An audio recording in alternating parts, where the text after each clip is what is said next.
Time mission അവസാന ഭാഗം. തീക്കുണ്ടത്തിൻ്റെ അടുത്ത് നിർത്തിയിരിക്കുന്നു.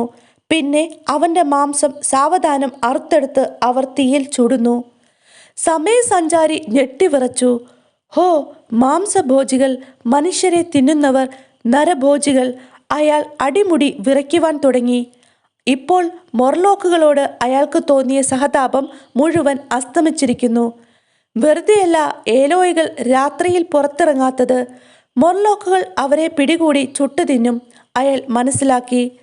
അതുവരെയും മൊർലോക്കുകളെ പറ്റിയുള്ള അഭിപ്രായത്തിന് ഏറെക്കുറെ കാര്യമായ രീതിയിൽ തന്നെ മാറ്റം വന്നു. മറ്റു ചില കാര്യങ്ങൾ കൂടി സഞ്ചാരി മനസ്സിലാക്കി. ഏലോയികൾ വളരെയധികം ദുർബലരാണ്. എന്നാൽ മൊർലോക്കുകൾ ശാരീരികമായി അത്യധികം ശക്തിയുള്ളവരാണ്. ഇങ്ങനെ പോയാൽ ഏലോയികൾക്ക് ഇനിയും അധികകാലം പിടിച്ചു നിൽക്കുവാൻ കഴിയില്ല. ഒരു കാലത്ത് മൊർലോക്കുകളെ അടക്കി ഭരിച്ചിരുന്ന ഏലോയികളുടെ മേൽ അവർക്ക് തീർത്താൽ തീരാത്ത പകയുണ്ട്. എപ്പോഴെങ്കിലും അതവർ ഉപയോഗിച്ചേക്കാം. കാര്യങ്ങൾ കൂടുതൽ വ്യക്തമായി തുടങ്ങി. അതോടെ സഞ്ചാരിയുടെ പരിഭ്രാന്തി വർദ്ധിച്ചു. ഒരു തരത്തിൽ സഞ്ചാരി കുഴിയുടെ മുകളിലെത്തി. ഇതിനിടയിൽ ഒരു കാര്യം കൂടി അയാൾക്ക് മനസ്സിലായിരുന്നു. മൊർലോക്കുകൾ പുറകെ വന്ന് ആക്രമിക്കുകയില്ല. അതിനുള്ള ആത്മവിശ്വാസവും ധൈര്യവും അവർക്കില്ല. എന്നാൽ അവരുടെ താവളത്തിലേക്കെത്തിയാൽ തിരിച്ചടി ഉറപ്പ്. കുഴികൾക്ക് മുകളിലെത്തിയ സഞ്ചാരി അവിടെ വീണ എന്ന പെൺകുട്ടി തന്നെ കാത്തിരിക്കുന്നത് കണ്ടു. മോളെ, നീ ഇപ്പോഴും എന്നെ നോക്കിയിരിക്കുകയാണോ? അയാൾ സന്തോഷം കൊണ്ട് അവളെ വാരിയെടുത്തു. താങ്കൾ എൻ്റെ ജീവൻ രക്ഷിച്ചവനാണ്. താങ്കളെ ഉപേക്ഷിക്കുവാൻ എനിക്ക് കഴിയില്ല, അവൾ പറഞ്ഞു. എന്തായാലും നമുക്ക് ആ മാർബിൾ കൊട്ടാരത്തിലേക്ക് പോകാം. ഈ രാത്രി അവിടെ ഉറങ്ങാം. കൂടുതൽ സുരക്ഷിതമായ സ്ഥലം അതാണ്, അവൾ പറഞ്ഞു. അവളെ തോളിലിരുത്തിക്കൊണ്ട് സഞ്ചാരി കൊട്ടാരത്തിലേക്ക് നടന്നു. വീണയ്ക്ക് ആ പ്രദേശമെല്ലാം നന്നായിട്ടറിയാമായിരുന്നു. അതുകൊണ്ട് അവളുടെ നിഗമനം തെറ്റില്ല എന്ന് തന്നെ അയാൾ കരുതി. തോളിലിരുന്നു കൊണ്ട് വീണ സഞ്ചാരിയുടെ കീശകളിലേക്ക് പൂക്കൾ നിറച്ചുകൊണ്ടിരുന്നു. അത് അവളുടെ ദേശത്ത് സന്തോഷവും നന്ദിയും പ്രദർശിപ്പിക്കുന്ന രീതികളിലൊന്നായിരുന്നു.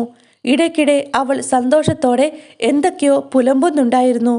പക്ഷേ ഉദ്ദേശിച്ചതുപോലെ മാർബിൾ കൊട്ടാരം അടുത്തായിരുന്നില്ല. വഴി തെറ്റിയോ? അയാൾ അമ്പരന്നു. വീണയുടെ മുഖത്തും അമ്പരപ്പ് പ്രകടമായിരുന്നു.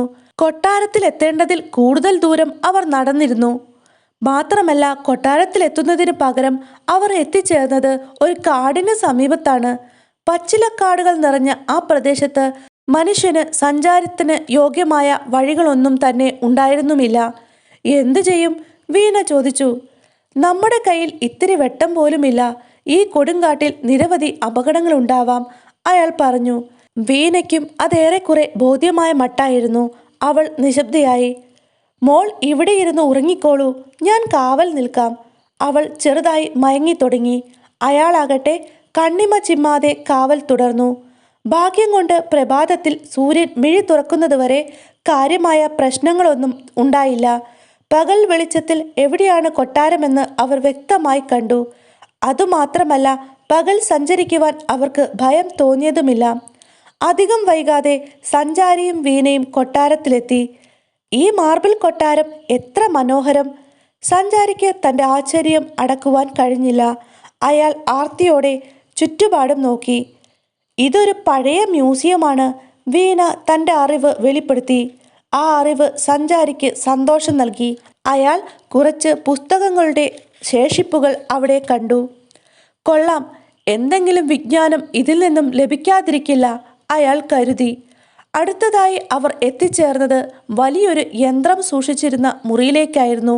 സഞ്ചാരിയുടെ മിഴികൾ അത്ഭുതം കൊണ്ട് തുറച്ചുപോയി. Time machine! എന്നാൽ വീണ പരിഭ്രാന്തിയായി. അടുത്ത നിമിഷം തന്നെ മറ്റൊരു ഞെട്ടിപ്പിക്കുന്ന സത്യം കൂടി വീണ തിരിച്ചറിഞ്ഞു. ഈ കെട്ടിടത്തിലെവിടെയോ മൊർലോക്കുകളുണ്ട്. അവരുടെ അടുക്കിപ്പിടിച്ച ശബ്ദം അവൾ കേട്ടിരുന്നു. നോക്കൂ, ഇനി നാം എന്തിനു ഭയപ്പെടുന്നു? ഈ യന്ത്രം ഞാൻ പ്രവർത്തിപ്പിക്കാം. ഈ ദണ്ഡുകൾ ഉപയോഗിച്ചാൽ പിന്നെ നാം ഇവിടെ നിന്ന് പറന്നു പോകും. ഇത്രയും പറഞ്ഞിട്ട് സഞ്ചാരി വീണയും തോളിലെടുത്തുകൊണ്ട് ടൈം മെഷീനിൽ ചാടിക്കയറി. ലിവർ ചെറുതായൊന്ന് ചലിപ്പിച്ചതും യന്ത്രം കെട്ടിടത്തിന് വെളിയിലെത്തിയിരുന്നു. വീണയാകട്ടെ സന്തോഷം കൊണ്ട് തുള്ളിച്ചാടുന്ന അവസ്ഥയിലായിരുന്നു.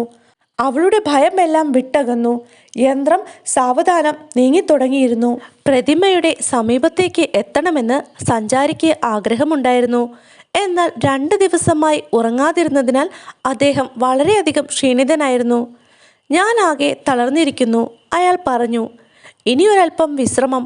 യന്ത്രം താഴ്ത്തി നിർത്തിയിട്ട് അയാൾ ഇത്രയും പറഞ്ഞതും ഉറങ്ങിപ്പോയതും ഒരുമിച്ചായിരുന്നു.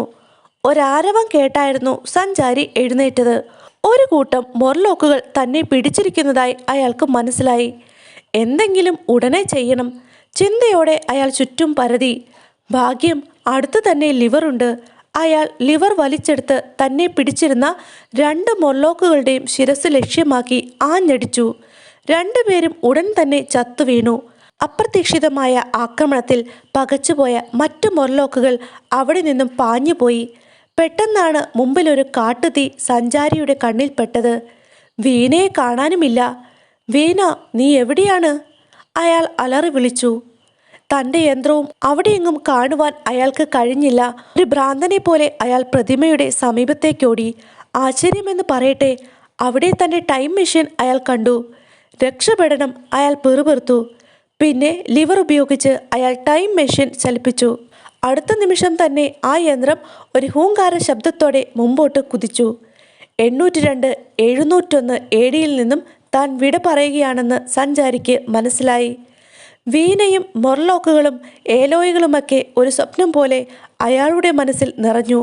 മുമ്പുണ്ടായിരുന്നതിനേക്കാൾ കൂടിയ വേഗതയിലാണ് താൻ സഞ്ചരിക്കുന്നതെന്ന് സഞ്ചാരിക്ക് ബോധ്യമായി. ടൈം മെഷീൻ കുതിച്ചു പായുകയാണ്. ഭാവിയിലേക്ക് അയാൾ നീങ്ങുകയാണ്. വേർപെടുന്ന വേദനയും വേറിടുന്ന നിർവൃതിയുമൊക്കെ അയാൾ നിമിഷം തോറും അനുഭവിച്ചു കൊണ്ടിരുന്നു. വീണയെക്കുറിച്ച് ഓർത്തപ്പോൾ ആ കണ്ണുകൾ നിറഞ്ഞു. ഒരു സെക്കൻഡിൽ ആയിരക്കണക്കിന് വർഷങ്ങൾ. അതായിരുന്നു സഞ്ചാരിയുടെ വാഹനത്തിൻ്റെ വേഗത. ഈ അവസരത്തിൽ കൂടുതൽ ഗദ്ഗതത്തിനൊന്നും സമയമുണ്ടായിരുന്നില്ല. അയാൾ പഴയ കാര്യങ്ങളെല്ലാം തന്നെ മറന്നു കളഞ്ഞിരുന്നു. രാത്രിയും പകലുമൊക്കെ മാറി മാറി വന്നു. സൂര്യൻ കൂടുതൽ കൂടുതൽ വലുതാകുന്നത് കണ്ട് അയാൾ ഞെട്ടി.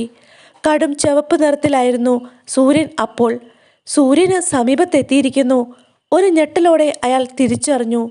പിന്നെ അത്യധികം ഭീതിയുളവാക്കിയ മറ്റൊരു സത്യവും അയാൾ മനസ്സിലാക്കി. സൂര്യൻ കത്തിയെരിഞ്ഞ് തീരാറായിരിക്കുന്നു. ഇത്രയും ഭീകരമായ കാര്യങ്ങൾ മറ്റൊരു മനുഷ്യനും ജീവിതത്തിൽ നേരിട്ട് കണ്ടിട്ടില്ല എന്ന് സഞ്ചാരിക്ക് ഉറപ്പായിരുന്നു. ഒരുപക്ഷെ ഇങ്ങനെയായിരിക്കും ലോകത്തിൻ്റെ അവസാനം. കത്തിജ്വലിച്ചു കൊണ്ടിരുന്ന സൂര്യൻ ഒരു നാൾ വെറും ഒരു കൽക്കരി കഷ്ണമായി മാറും. പിന്നെ സകല ചരാചരങ്ങൾക്കും മുമ്പിൽ ഇരുട്ട് നിറയും. അതോടെ ജീവൻ എല്ലായിടത്തു നിന്നും അപ്രത്യക്ഷമാകും. ഇനിയും മുമ്പോട്ട് നീങ്ങുവാൻ കഴിയില്ല. സഞ്ചാരി മനസ്സിലാക്കി. ഇനി തിരിച്ചു പോകണം. എന്നെ ഞാനാക്കിയ എൻ്റെ ലോകത്ത് ഇനി ശേഷിച്ച കാലം ചെലവഴിക്കണം. ഈ ഉദ്ദേശത്തോടെ അയാൾ തൻ്റെ സമയയന്ത്രം നിർത്തി. താൻ എവിടെയാണ് നിൽക്കുന്നതെന്നറിയുവാൻ അയാൾ സാവധാനം വാഹനത്തിൽ നിന്നും പുറത്തിറങ്ങി. തൻ്റെ പിന്നിലായി വെളുത്ത നിറമുള്ള വലിയൊരു പൂമ്പാറ്റ നിൽക്കുന്നത് അയാൾ കണ്ടു. ഒരു വെളുത്ത പാറക്കഷ്ണം അതിൻ്റെ നേരെ പാഞ്ഞു വരുന്നത് കണ്ട അയാൾ പെട്ടെന്ന് തന്നെ ഒഴിഞ്ഞു മാറി. തൻ്റെ പിന്നിലായി വെളുത്ത നിറമുള്ള വലിയൊരു പൂമ്പാറ്റ നിൽക്കുന്നത് അയാൾ കണ്ടു. ഒരു വെളുത്ത പാറക്കഷ്ണം തൻ്റെ നേരെ പാഞ്ഞു വരുന്നത് കണ്ട അയാൾ പെട്ടെന്ന് തന്നെ ഒഴിഞ്ഞു മാറി. ഹേയ്, എന്താണിത്? അയാൾ ഞെട്ടലോടെ വെട്ടിത്തിരിഞ്ഞു. വലിയൊരു ഞണ്ടിൻ്റെ കൈകൾ സാവധാനം തൻ്റെ നേർക്ക് നീളുന്നത് അയാൾ കണ്ടു. പിന്നീടാണ് കൂടുതൽ ഭീകരമായ കാഴ്ചകൾ അയാൾ കണ്ടത്. ഭീകരന്മാരായ ഞണ്ടുകൾ, പിന്നെ എന്തൊക്കെയോ വിചിത്ര ജീവികൾ. പ്രാണരക്ഷാർത്ഥം സഞ്ചാരി തൻ്റെ വാഹനത്തിലേക്ക് ചാടിക്കയറി. രക്ഷപ്പെടണം, അയാൾ പുലമ്പി. താൻ കണ്ട കാഴ്ചകളൊക്കെ തന്നെ ഭ്രാന്തിൻ്റെ വക്കോളം എത്തിച്ചിരിക്കുന്നതായി സഞ്ചാരിക്ക് തോന്നി.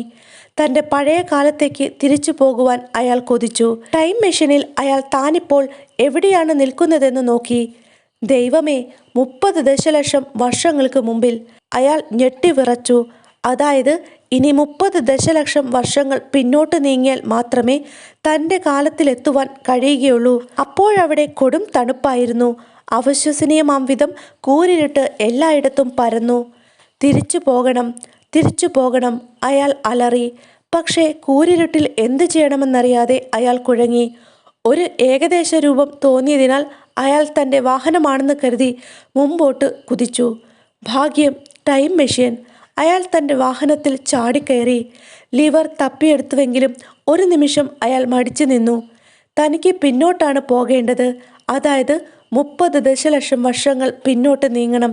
പക്ഷേ എങ്ങനെയാണത് മനസ്സിലാക്കുക? കൂരിരുട്ടിൽ എങ്ങനെയാണ് ലിവർ ചലിപ്പിക്കുക? സഞ്ചാരി ഞെട്ടിവിറച്ചു.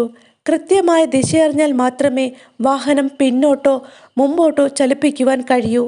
ലിവർ പിന്നോട്ട് വലിച്ചാൽ വാഹനം പിന്നോട്ട് കുതിക്കാം. പിന്നെ 30 ദശലക്ഷം വർഷങ്ങൾ പിന്നിട്ട് തൻ്റെ പരീക്ഷണശാലയിലെത്താം. പക്ഷേ ലിവർ മുമ്പോട്ട് നീങ്ങിയാലോ? അതോടെ എല്ലാം അവസാനിച്ചു. സൂര്യൻ തന്നെ ഒരു കരിക്കട്ടയായി മാറിയിരിക്കുന്നു. തൻ്റെ ജീവിതവും അവസാനിക്കും. സഞ്ചാരി പ്രത്യാശയോടെ ടൈം മെഷീനുള്ളിൽ ലിവറിൽ തൊട്ടു. പിന്നെ സാവധാനം അയാൾ പിന്നോട്ട് ആ ദണ്ട് വലിച്ചു. ഹും ഹും! വലിയൊരു ഹൂങ്കാര ശബ്ദം ഉയർന്നു. സഞ്ചാരി തൻ്റെ കണ്ണുകൾ അടച്ചു. ഒന്നുകിൽ മരണം, അല്ലെങ്കിൽ ജീവിതം. അയാൾക്ക് മുമ്പിൽ ഇപ്പോൾ 2 വഴികൾ മാത്രം. മനുഷ്യ മനസ്സിന് ചിന്തിക്കുവാൻ പോലും കഴിയാത്ത വേഗത്തിൽ ടൈം മെഷീൻ പാഞ്ഞു. ഒരു ദീർഘനിദ്രയിൽ നിന്നെന്നതുപോലെ സഞ്ചാരി തൻ്റെ കണ്ണുകൾ തുറന്നു. തൻ്റെ പരീക്ഷണശാല കണ്ട് അയാൾ പൊട്ടിക്കരഞ്ഞു. ഞാനിതാ എൻ്റെ കാലത്തിലെത്തിയിരിക്കുന്നു. 30 ദശലക്ഷം വർഷങ്ങൾ പിന്നിട്ട് ഞാനിതാ എൻ്റെ സ്ഥലത്തും കാലത്തും എത്തിയിരിക്കുന്നു. ഒരു കൊച്ചു കുഞ്ഞിനെ പോലെ അയാൾ പൊട്ടിക്കരഞ്ഞു. പിന്നെ ഒരു ഭ്രാന്തനെ പോലെ പൊട്ടിച്ചിരിച്ചു. ഈ കഥയെല്ലാം കേട്ട അതിഥികൾ സ്തബ്ധരായി നിന്നു. ഇതെല്ലാം വെറും കെട്ടുകഥകൾ, അതിഥികളിൽ ചിലർ പറഞ്ഞു. എന്നാൽ അതിഭീകരമായ ഏതോ അനുഭവത്തിലൂടെ കടന്നു പോയതുപോലെ അവരുടെ മുഖമാകെ വലിഞ്ഞു മുറുകിയിരുന്നു. ഈ ടൈം മെഷീൻ ഉപയോഗിച്ചാണ് ഞാൻ പാഞ്ഞത്, വൃദ്ധൻ വീണ്ടും പറഞ്ഞു. അയാളുടെ ടൈം മെഷീൻ അപ്പോൾ പൊടി പിടിച്ച് മാറാല മൂടിക്കിടക്കുകയായിരുന്നു. ഞാൻ ഇനിയും ഒരു യാത്ര കൂടി പോകും, വൃദ്ധൻ പെറുപെറുത്തു. പക്ഷേ അതിഥികൾ അതത്ര കാര്യമാക്കിയില്ല. അവർ പിരിഞ്ഞു. കുറച്ച് നാളുകൾ പിന്നിട്ടു. നമുക്ക് സഞ്ചാരിയെ ഒന്ന് കാണേണ്ടേ? അതിഥികളായിരുന്നവർ ചോദിച്ചു. തീർച്ചയായും. ചിലപ്പോൾ അയാൾ 2ാമത്തെ യാത്രയുടെ കഥ മെനഞ്ഞിട്ട് നമ്മെ ആശ്ചര്യപ്പെടുത്തുവാൻ കാത്തിരിക്കുകയായിരിക്കും, അവർ പൊട്ടിച്ചിരിയോടെ പറഞ്ഞു. അധികം വൈകാതെ തന്നെ പഴയ അതിഥികൾ വീണ്ടും സമയസഞ്ചാരിയുടെ പരീക്ഷണശാലയിലെത്തി. ഞങ്ങളിതാ എത്തി, അടുത്ത കഥ തുടങ്ങിക്കോളൂ, അല്പം പരിഹാസത്തോടെ അവർ വിളിച്ചു പറഞ്ഞു. എന്നാൽ മറുപടി ഉണ്ടായില്ല. ഒരല്പം ആകാംക്ഷയോടെ അവർ ഉള്ളിലേക്ക് കയറി. അവിടെയെങ്ങും സഞ്ചാരി ഉണ്ടായിരുന്നില്ല. അവർ പരീക്ഷണശാല മൊത്തം പരിശോധിച്ചു. അയാളുമില്ല, അയാളുടെ വാഹനമായ ടൈം മെഷീനുമില്ല. അവർ അന്താളിപ്പോടെ പറഞ്ഞു. പിന്നീടൊരിക്കലും സമയസഞ്ചാരിയും അയാളുടെ ടൈം മെഷീനും ഈ ലോകത്തിലേക്ക് തിരിച്ചു വരില്ല എന്ന് അപ്പോൾ അവർ മനസ്സിലാക്കിയില്ല. ഒരു പക്ഷേ ദശലക്ഷക്കണക്കിന് വർഷങ്ങൾ മുമ്പിലേക്ക് അയാൾ സഞ്ചരിക്കുകയായിരുന്നിരിക്കണം. അതോ മരണപ്പെട്ടോ? അല്ല, അങ്ങനെ ആവാതിരിക്കട്ടെ.